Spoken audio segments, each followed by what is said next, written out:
Ah, Smart Water, now in a sleek can. This feels cool, literally. Perfect for social gatherings and on the go.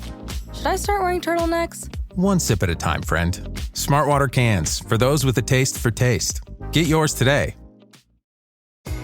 This episode is brought to you by Temptations Cat Treats. Your cat will come running for the perfectly irresistible Temptations Creamy Puree and Temptations Lickable Spoon Cat Treats. The best time to feed lickable cat treats to your cat is anytime. Feed by hand for a playful moment, in a bowl for a creamy treat, or as a topper to make mealtime fun. Visit TemptationsTreats.com to learn more. agenciadepodcast.com.br.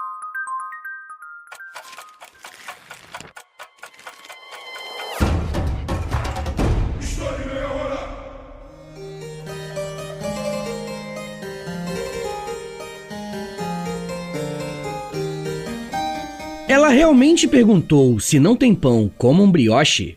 Qual que é a função de uma rainha? Essas são apenas algumas perguntas que podemos nos fazer quando estudamos com mais atenção a história e a biografia de Maria Antonieta, a rainha da França que vivenciou as ações da Revolução Francesa que abalou o seu país e em seguida o mundo. O meu objetivo com esse episódio é contar a história dessa rainha e como que a sua história se relaciona com os principais eventos do século XVIII. Como sempre, eu quero lembrá-los que eu uso fontes e autores confiáveis que você pode e deve consultar na descrição do episódio. Primeiramente, precisamos conhecer a origem da nossa biografada.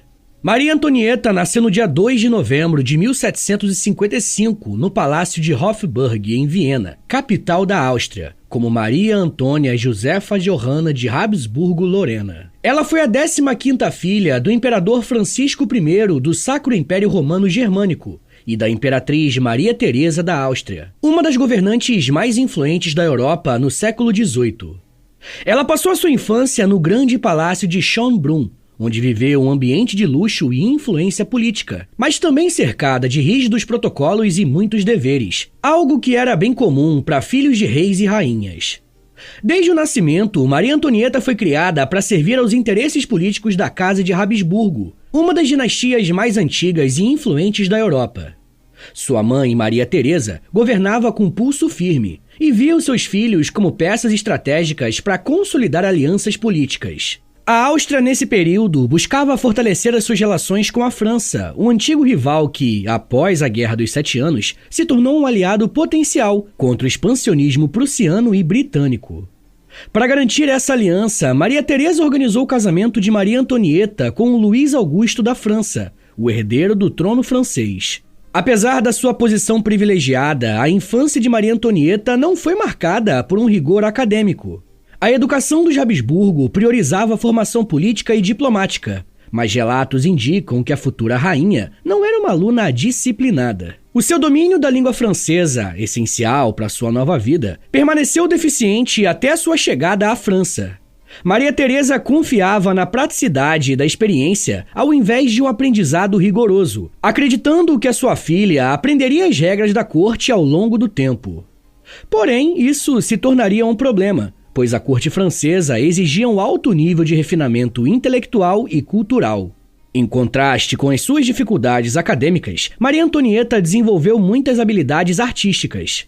Ela aprendeu a tocar cravo e harpa, se tornando uma musicista talentosa, e gostava de cantar e dançar.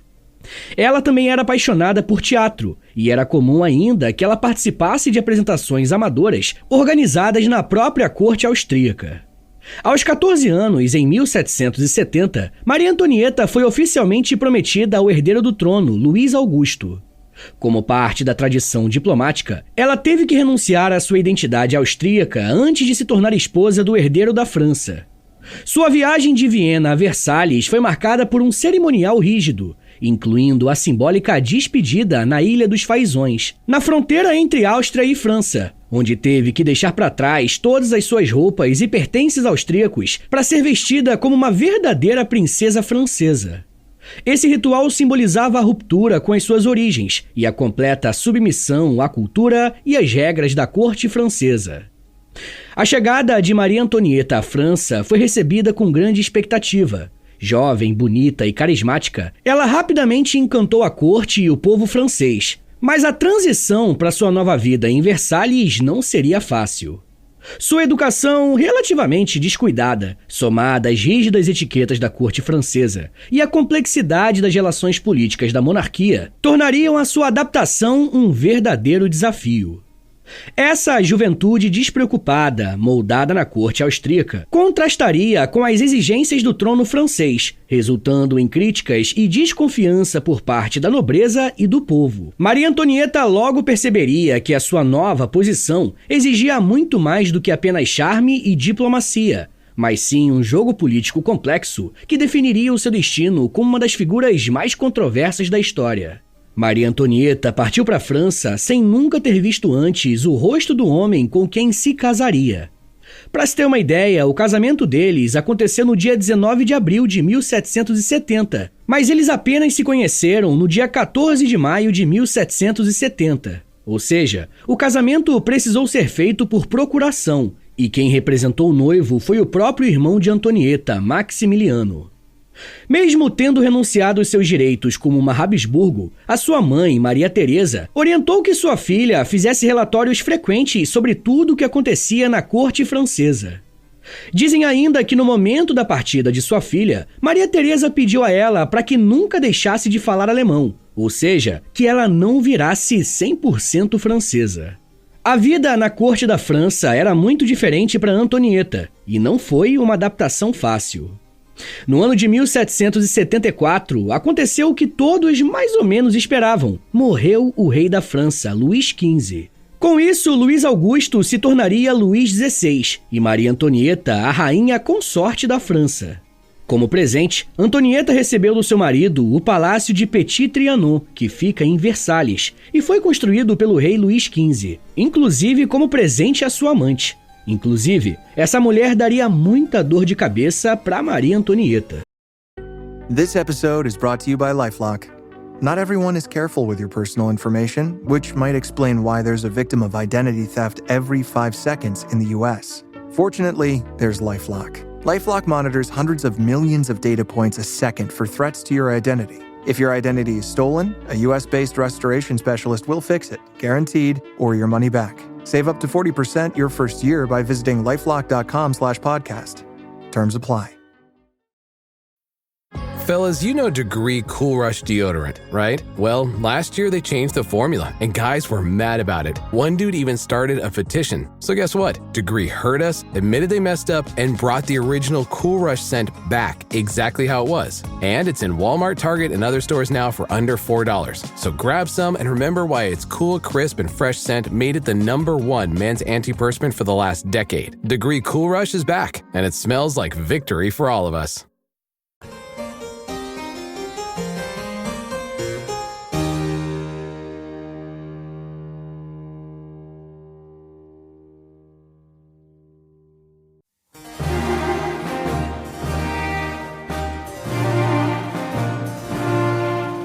Apesar da vida luxuosa, Maria Antonieta teve alguns problemas.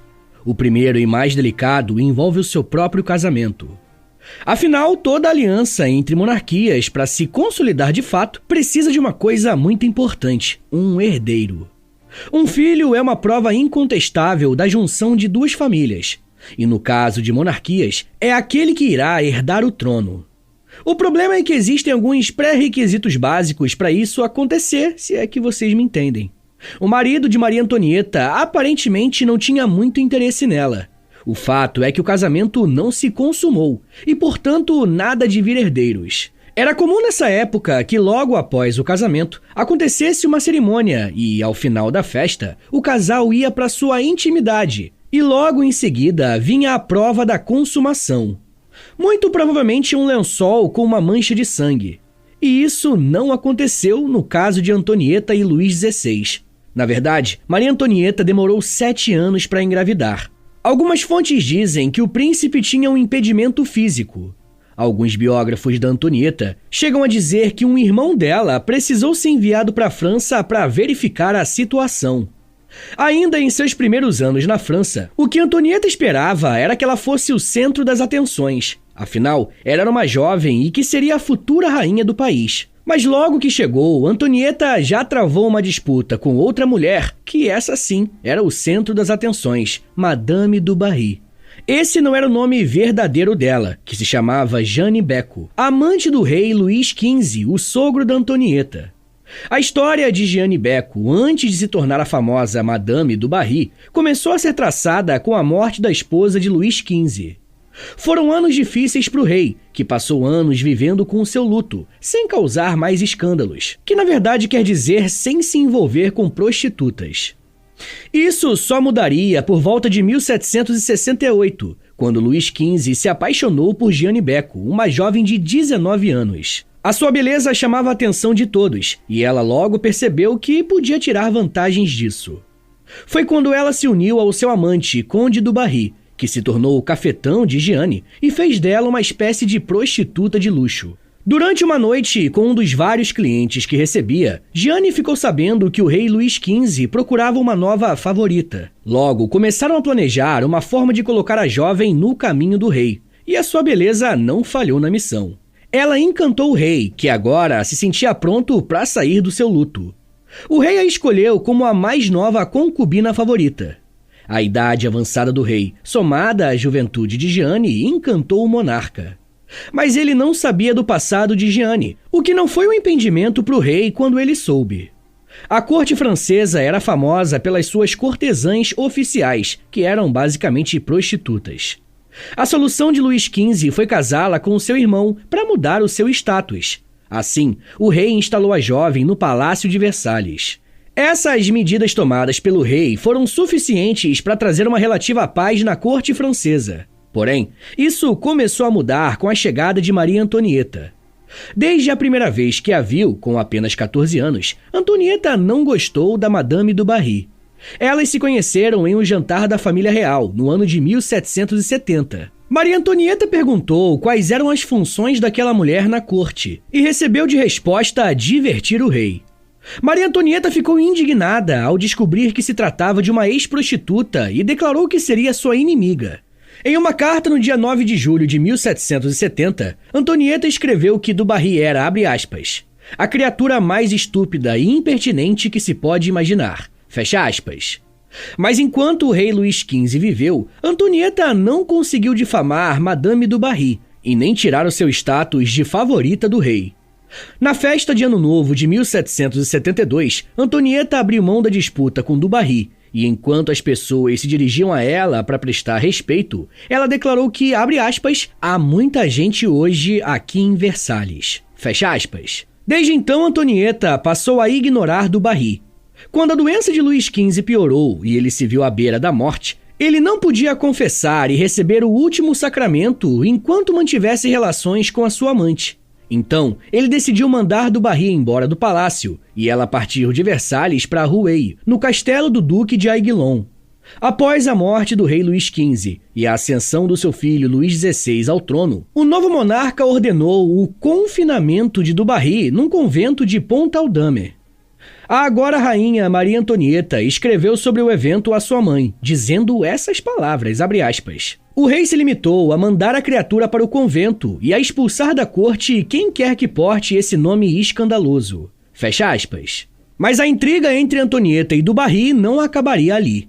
Um ano após o exílio de du Barry, o rei Luís XVI autorizou a sua saída da prisão, e permitiu que ela vivesse a 30 quilômetros de Versalhes, além de restituir as suas propriedades, rendas e joias.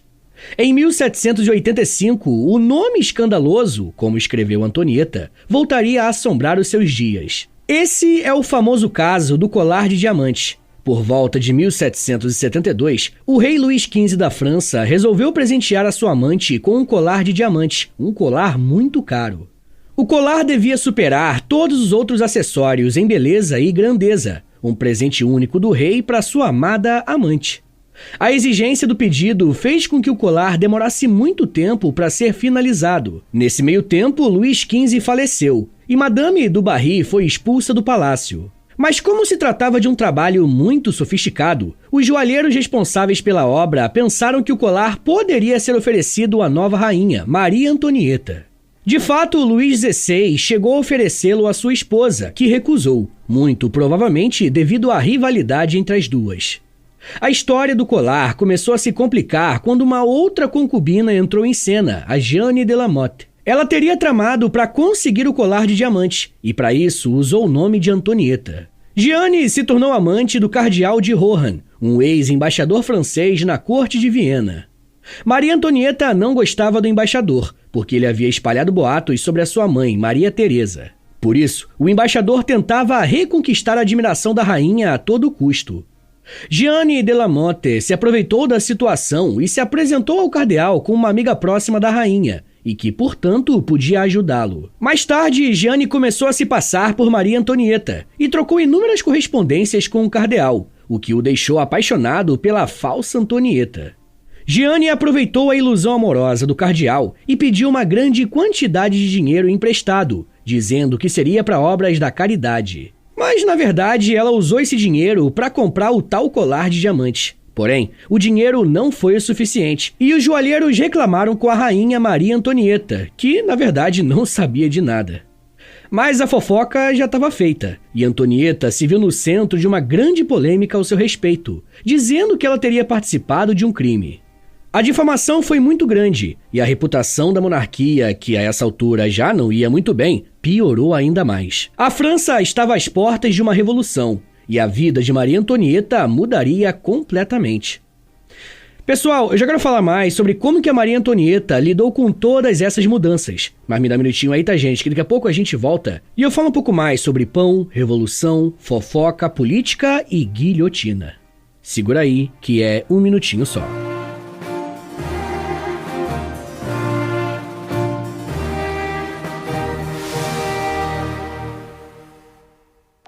Fala pessoal, tô passando aqui rapidinho para avisar vocês que se você se torna um apoiador do podcast, você recebe acesso a mais de 140 episódios exclusivos que você pode ouvir no aplicativo do Apoia-se. E toda semana eu publico um novo episódio exclusivo lá para vocês. E dependendo do nível do apoio que você assinar, você também recebe acesso ao Clube do Livro do História em Meia Hora e ao Close Friends lá no Instagram, onde eu publico diariamente curiosidades históricas. Então é isso, assine o apoia.se/História em Meia Hora para você receber um monte de conteúdo exclusivo e ajudar o meu trabalho a continuar de pé.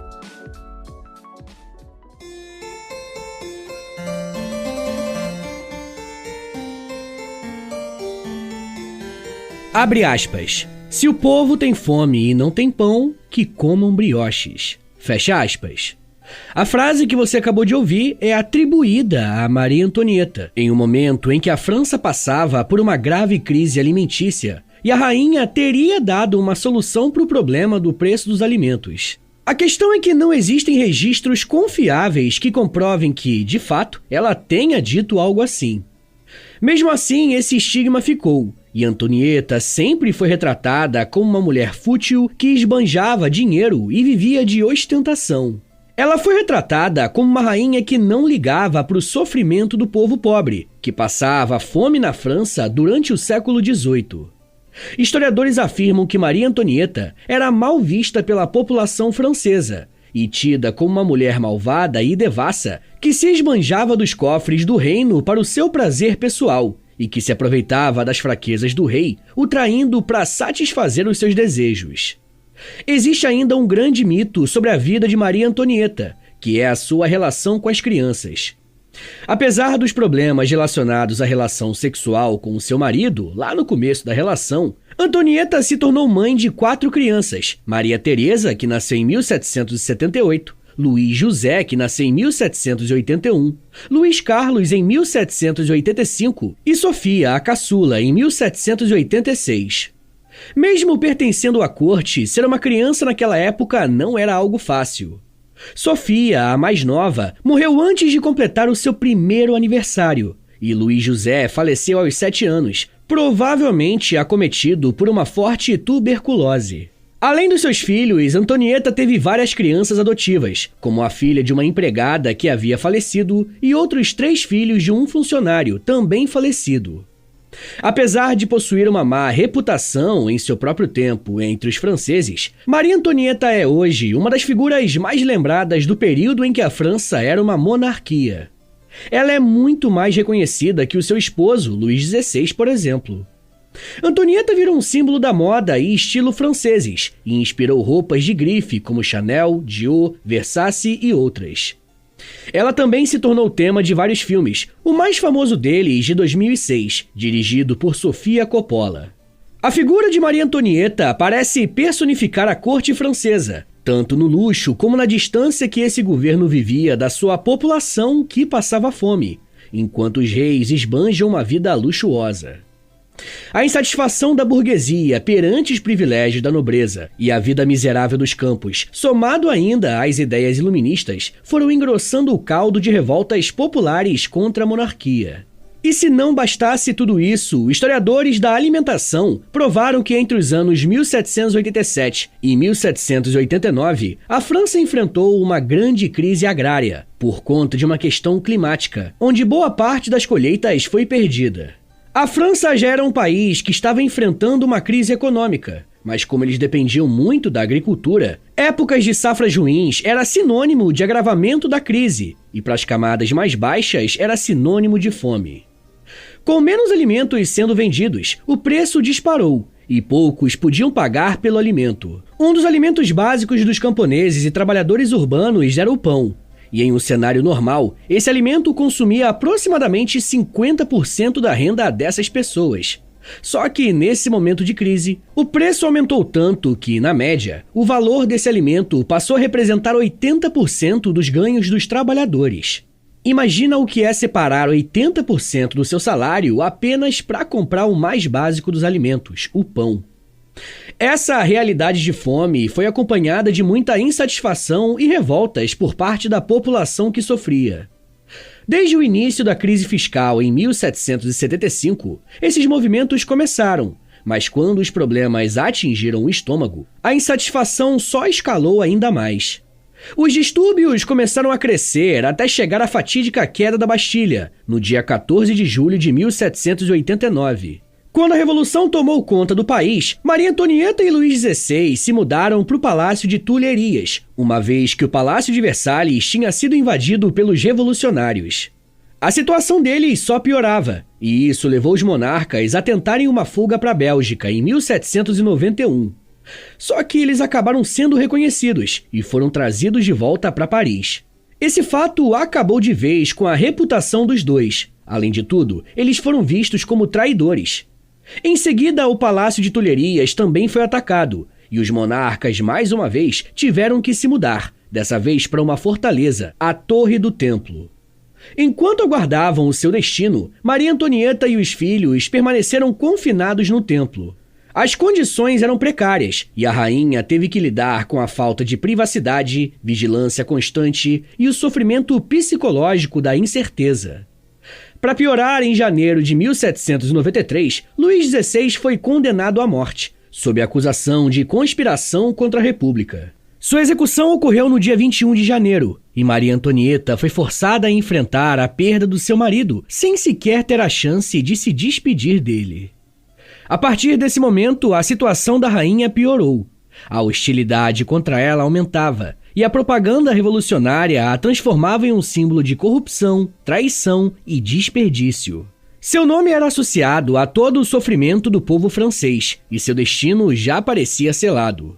A rainha, então, foi transferida para o palácio da cidade e enfrentou um processo por alta traição. A saúde de Antonieta se deteriorou em seus últimos dias. Além da depressão pela morte do marido, ela também sofria de tuberculose e, muito provavelmente, de um câncer no útero, que lhe causava constantes hemorragias.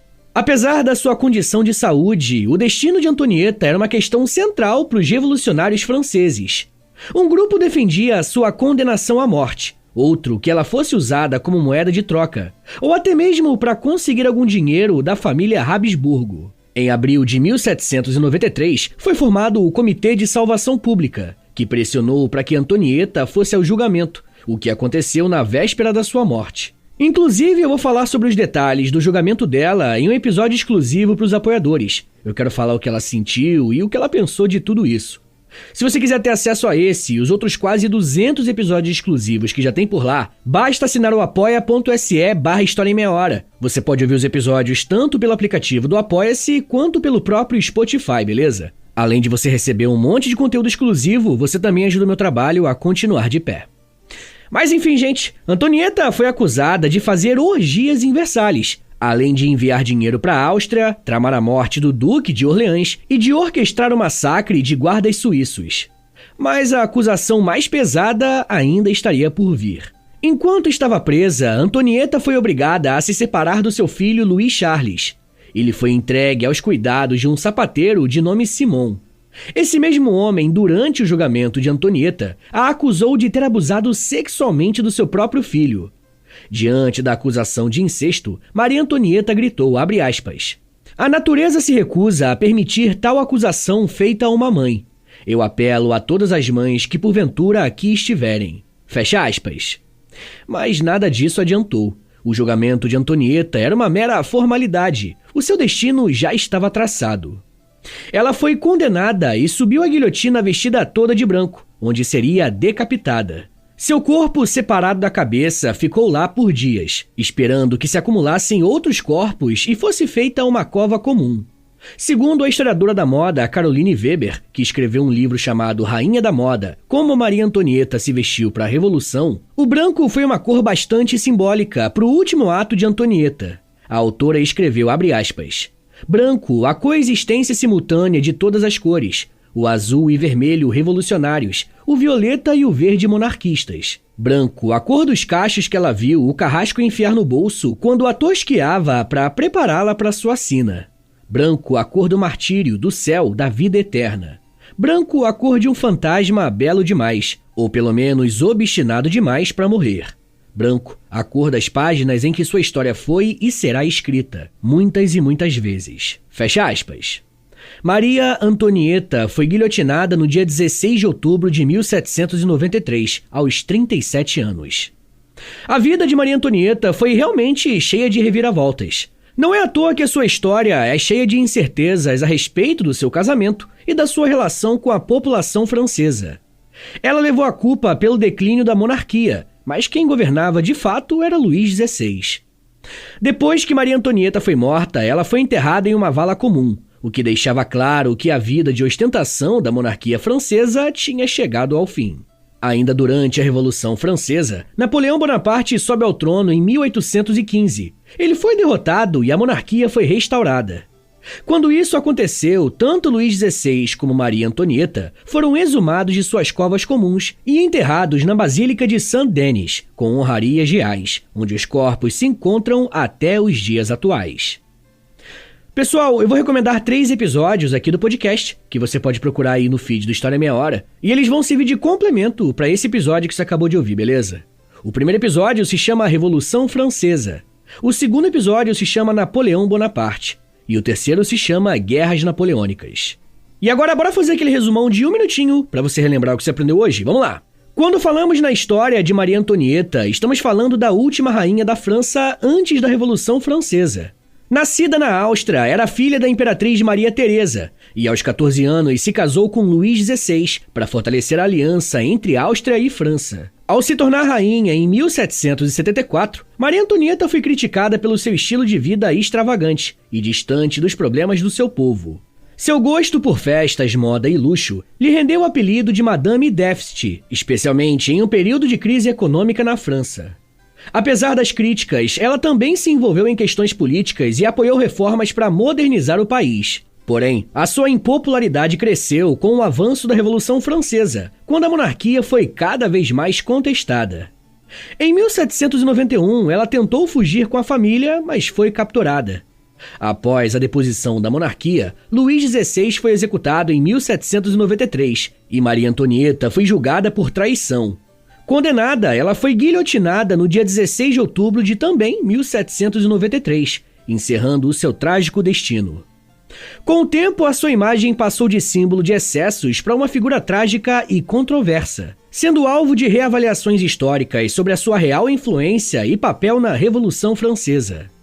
Sua história nos mostra que as ações dos reis e rainhas podem sim influenciar a vida da população, mesmo quando você tem apenas 6 anos, como foi o caso do imperador Puyi, o último imperador da China, que abdicou em 1912 devido à Revolução Xinhai, que pôs fim à monarquia francesa. Mas isso já é um papo para uma outra meia hora.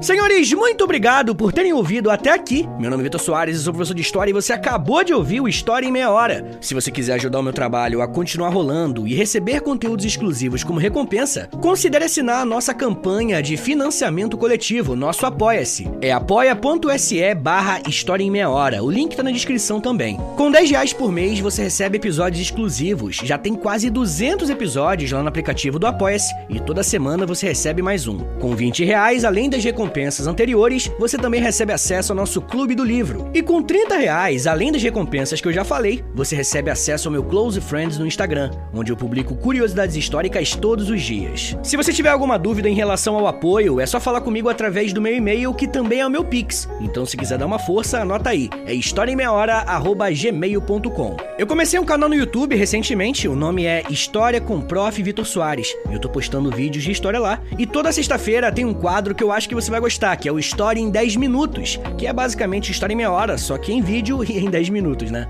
Mas além disso, no canal eu faço lives, posto shorts, enfim, eu comecei agora a fazer um monte de coisa no YouTube também. Além disso, eu tenho um podcast de humor chamado Reinaldo Jaqueline, onde eu, Nicolas Queiroz e Príncipe Vidani, a gente apresenta uma espécie de programa de auditório sobre cinema, série, jogo de videogame, enfim, é bem diferente do História em Meia Hora, mas dá uma chance que eu acho que você vai gostar. Eu tenho 2 livros lançados. O primeiro é o livro do História em Meia Hora mesmo, e o segundo é um livro-jogo de história do Brasil chamado O Porão. O link pros dois está na descrição do episódio. Me siga nas redes sociais, no @Prof. Vitor Soares, pra acompanhar o meu trabalho, mas no dia a dia mesmo, tá bom? Então é isso, gente, muito obrigado, um beijo, até semana que vem! E valeu!